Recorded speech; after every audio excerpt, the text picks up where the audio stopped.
Today I'm going to teach you a Fluent boomerang effect in Premiere Pro.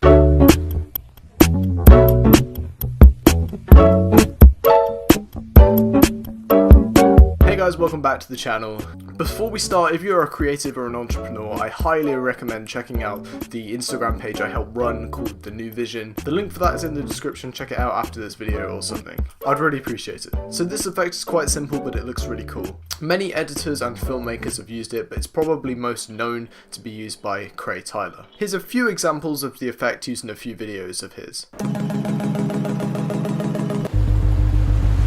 Regardless of the controversy around his name, he's a really good editor and you should definitely check him out. Link will be in the description. So without further ado, let's jump into Premiere. Okay, so here we are in Premiere and I have used this stock footage of a sort of beach, I guess, and it's just a drone. Like if I get the original footage, as you can see, it's just drone footage of flying over some palm trees. This is the effect I've created. It looks quite cool and glitchy and also quite smooth at the same time. This is really simple to do and I'm going to show you exactly how to do it. So I'm going to delete this now.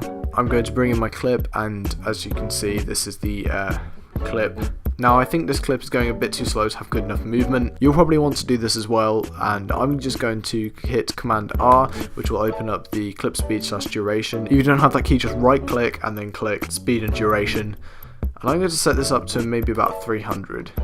So as you can see, it's now quite a lot quicker. I'm going to take a little section from that, click C on my keyboard to bring up the razor tool, and then I'm going to cut there. Now I can click V to go back to the normal pointer, and I'm going to click this and then delete it. So now I just have this tiny bit of clip, and what I'm going to do is I'm going to select it and I'm going to copy it by hitting Command C or Control C if you're on a Windows computer. Then I'm going to put my cursor at the end of this clip and I'm going to hit Command V.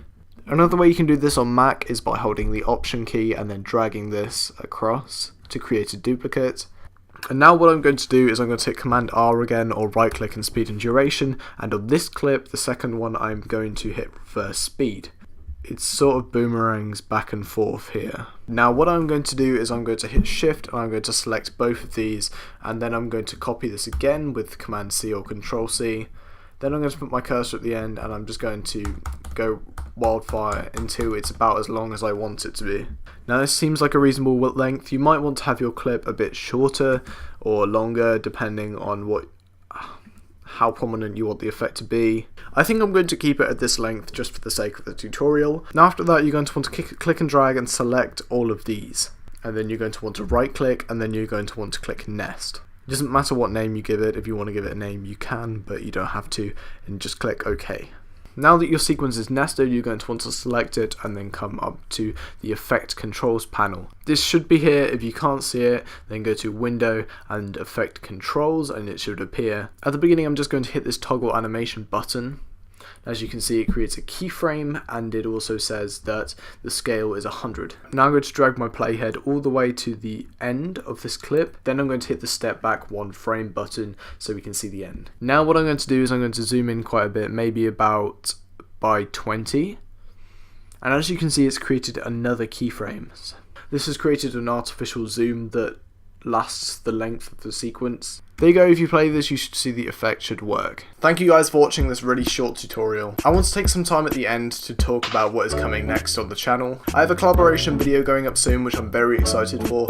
It should be sometime next week hopefully. It's with a bunch of different editors, so I hope you enjoy that when it comes, and there should also be the 3rd episode of a new chapter going up this week, which is sort of about the importance of finding like-minded friends in your field. So if you're a filmmaker, finding other filmmaker friends and making connections in that, and how I got to know Sam Bevo and all that sort of story.